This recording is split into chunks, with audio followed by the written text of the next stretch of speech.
نحمده ونصلي ونسلم على رسوله الكريم أما بعد فأعوذ بالله من الشيطان الرجيم بسم الله الرحمن الرحيم وإذ نادى ربك موسى أن ائت القوم الظالمين قوم فرعون ألا يتقون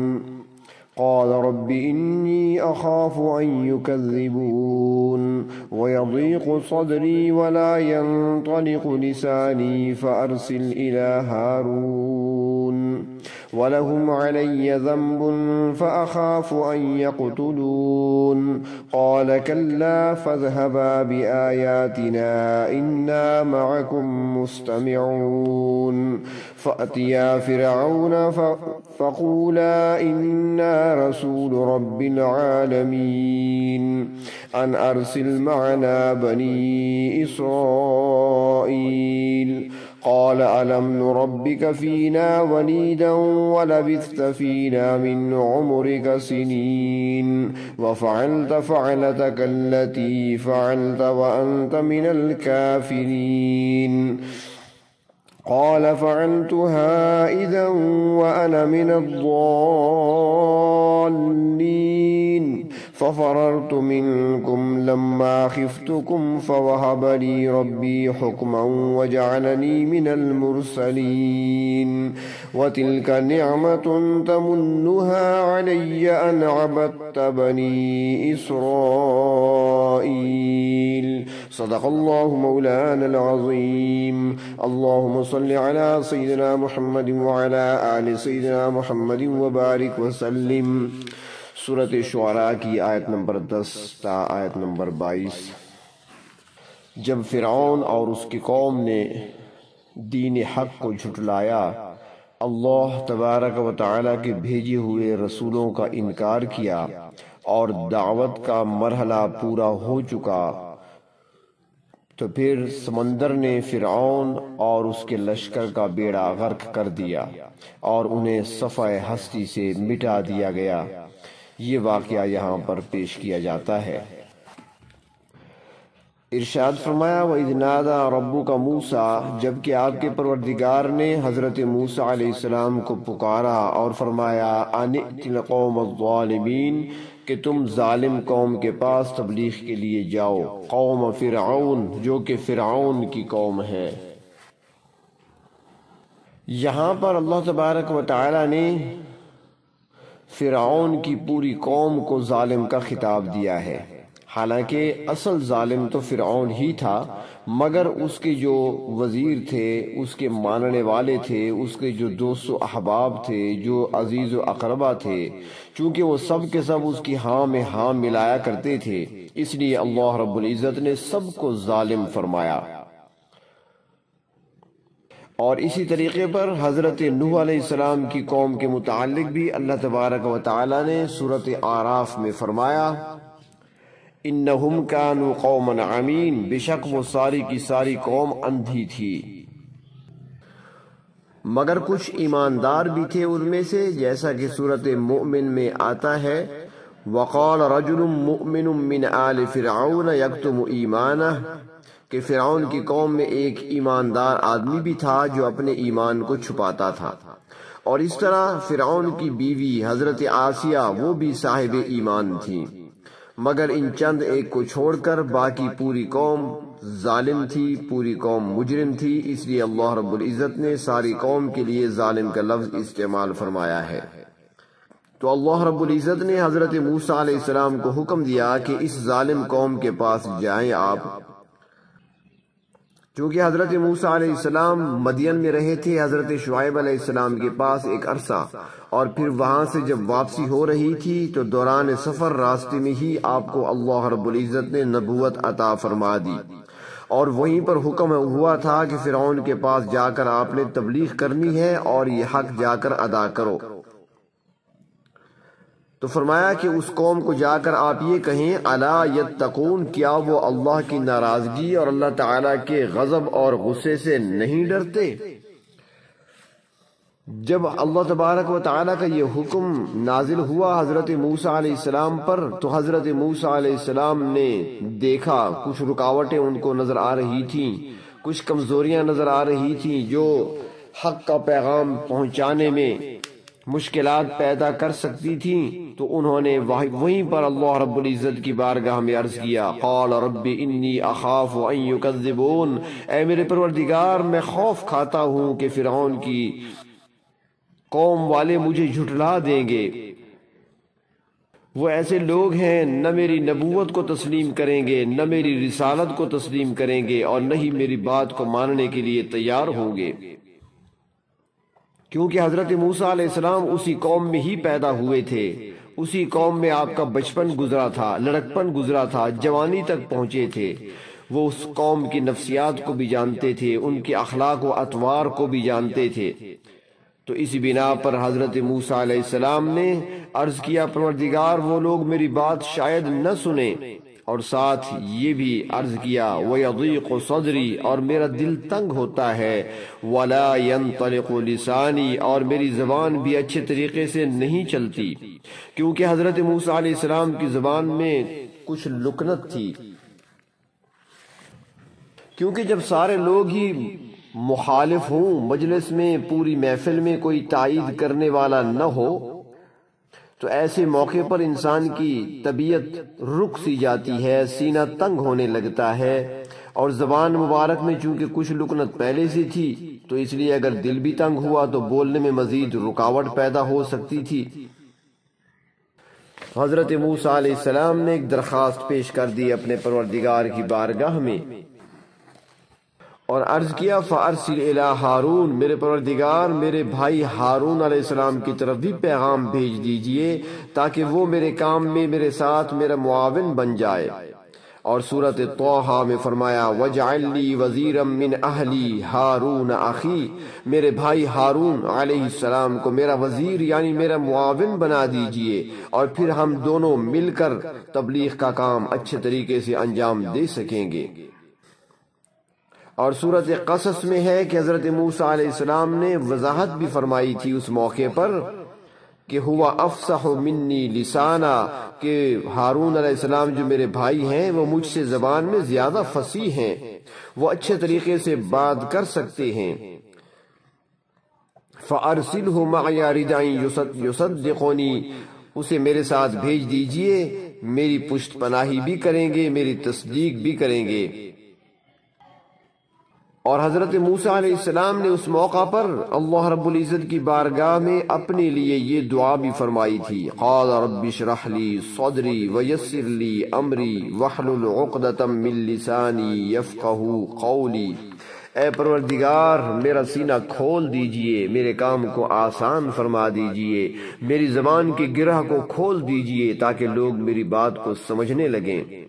اللہ تبارک و تعالی نے حضرت موسیٰ علیہ السلام کی درخواست کو قبول فرما لیا۔ ارشاد فرمایا قال قد اوتیت سؤلک یا موسیٰ، اے موسیٰ ہم نے تمہاری درخواست قبول کر لی ہے۔ چنانچہ اللہ رب العزت نے زبان کو بھی کھول دیا اور حضرت ہارون علیہ السلام کو ان کا وزیر اور ان کا معاون بھی بنا دیا، اور حضرت موسیٰ علیہ السلام کے لیے کام آسان ہو گیا۔ حضرت موسیٰ علیہ السلام نے پروردگار عالم کے سامنے ایک اور عذر بھی پیش فرمایا کہ وَلَهُمْ عَلَيَّ ذَنْبٌ، فرعونیوں کا مجھ پر ایک گناہ بھی ہے، فَأَخَافُ أَن يَقْتُلُونَ، لہذا مجھے خوف ہے کہ کہیں وہ مجھے قتل ہی نہ کر ڈالیں۔ اور وہ واقعہ یہ ہوا تھا کہ حضرت موسیٰ علیہ السلام سے ان کا ایک آدمی قتل ہو گیا تھا۔ حضرت موسیٰ علیہ السلام نے جان بوجھ کر وہ قتل نہیں کیا تھا، جس کا تفصیلی ذکر پہلے گزر چکا ہے، مگر حضرت موسیٰ علیہ السلام کے ہاتھوں سے ہوا تو تھا۔ تو اسی حضرت موسیٰ علیہ السلام عرض کرنے لگے میرے پروردگار وہ جان بوجھ کر تو نہیں تھا، مگر ان کا آدمی جیسا بھی تھا میرے ہاتھوں سے مارا گیا، اور اسی کی وجہ سے میں نے مصر چھوڑا تھا، اور 10 سال تک میں مدین میں مقیم رہا، ٹھہرا رہا، اور اب اگر میں ان کے پاس جاؤں گا تو وہ مجھے اس جرم میں جو 10 سال پہلے ہو چکا ہے مجھے گرفتار کر لیں گے۔ تو اللہ تبارک و تعالی نے فرمایا قال کلا، ایسا ہرگز نہیں ہوگا، فرعون اور اس کے لشکر آپ کو قتل کر دیں، ایسا نہیں ہوگا۔ تم ایسا کرو کہ میرا پیغام ان تک پہنچاؤ، ایسا ہو ہی نہیں سکتا کہ میرا پیغام ان تک نہ پہنچ سکے۔ فرمایا فکر نہ کرو، فاذهبا بآیاتنا، بلکہ ہماری نشانیاں لے کر تم دونوں جاؤ۔ اور نشانیوں سے کیا مراد ہے؟ وہ معجزات ہیں، جیسے حضرت موسیٰ علیہ السلام کا عصا اور دوسرا ید بیضاء، یہ معجزات ہیں، یہ لے کر ان کے پاس تم جاؤ۔ انا معکم مستمعون، ہم تمہارے ساتھ ہیں اور سننے والے ہیں، جو کچھ تمہارے درمیان گفتگو ہوگی وہ ہم سن رہے ہیں، ہم غافل نہیں ہیں، سارے معاملات کا اور ساری باتوں کا ہمیں علم ہے، تم گھبراؤ نہیں۔ فَأْتِيَا فِرْعَوْنَ، پس دونوں تم فرعون کے پاس جاؤ، فَقُولَا إِنَّا رَسُولُ رَبِّ الْعَالَمِينَ، اور دونوں جا کر یہ پیغام دو کہ ہم پروردگار عالم کی طرف سے بھیجے ہوئے ہیں، یعنی ہم اپنی طرف سے تمہارے پاس نہیں آئے بلکہ کائنات کے پروردگار کی طرف سے پیغام لے کر آئے ہیں۔ حضرت موسیٰ علیہ السلام کا واقعہ قرآن کریم میں مختلف مقامات پر 46 مرتبہ سے زیادہ بیان کیا گیا ہے، کہیں پر مختصر اور کہیں پر تفصیل کے ساتھ، اور مختلف مقامات پر مختلف پہلوؤں کو بیان کیا گیا ہے۔ تو اللہ تبارک و تعالیٰ نے فرمایا کہ تم دونوں جا کر فرعون کو دعوت توحید دو، اور پھر ساتھ ہی اس سے یہ مطالبہ کرو ان ارسل معنا بنی اسرائیل، کہ بنی اسرائیل کو ہمارے ساتھ بھیج دے۔ بنی اسرائیل کا اصل وطن شام اور فلسطین کا علاقہ تھا۔ حضرت یوسف علیہ السلام مصر پہنچے، اور پھر حضرت یوسف علیہ السلام نے اپنے خاندان کے افراد کو مصر بلوا لیا تھا، جن کی تعداد تاریخ میں 72 کے قریب آتی ہے۔ وہ سارے آ کر یہاں پر آباد ہو گئے تھے۔ حضرت یوسف علیہ السلام کے 450 یا 500 سال بعد حضرت موسیٰ علیہ السلام تشریف لائے، تو گویا 5 صدیاں گزر چکی تھی، اور اس عرصے میں بنی اسرائیل کی تعداد بھی کافی بڑھ چکی تھی۔ جب آئے تھے مصر میں فلسطین سے تو تعداد 72 تھی، اور جب مصر سے 5 صدیوں بعد نکل رہے تھے تو ان کی تعداد 6,70,000 تھی۔ تو اللہ تبارک و تعالیٰ کا منشا یہ تھا کہ ان کو اپنا اصلی وطن دوبارہ دیا جائے تاکہ وہاں جا کر یہ آباد ہوں، چونکہ یہاں پر یہ فرعون کی غلامی کی زندگی گزار رہے تھے، قبطی قوم کے غلام بنے ہوئے تھے، تو ان کو غلامی سے آزادی دلانا مقصود تھا۔ تو حضرت موسیٰ و ہارون علیہ السلام کو اللہ تبارک و تعالیٰ نے جو پیغام دے کر بھیجا فرعون کے پاس، وہ 2 پیغام تھے۔ اللہ تبارک و تعالیٰ پر ایمان لانے کی دعوت، اور دوسرا بنی اسرائیل کی آزادی کا مطالبہ۔ تو فرعون نے جب اللہ کے نبیوں سے یہ باتیں سنی تو اسے سخت غصہ لگا۔ فرعون یہ گمان بھی نہیں کر سکتا تھا کہ موسیٰ علیہ السلام کہ جس نے فرعون کے گھر میں ہی پرورش پائی ہے، وہیں پر بچپن لڑکپن گزرا ہے، اور وہی موسیٰ علیہ السلام فرعون جیسے بادشاہ کے سامنے ایسی جرأت کے ساتھ بات کرے گا۔ چنانچہ موسیٰ علیہ السلام پر اس نے اپنا احسان جتلانا شروع کیا۔ قال الم نربک فینا ولیدا، وہ کہنے لگا کیا ہم نے تمہیں اپنے درمیان بچپن میں نہیں پالا تھا؟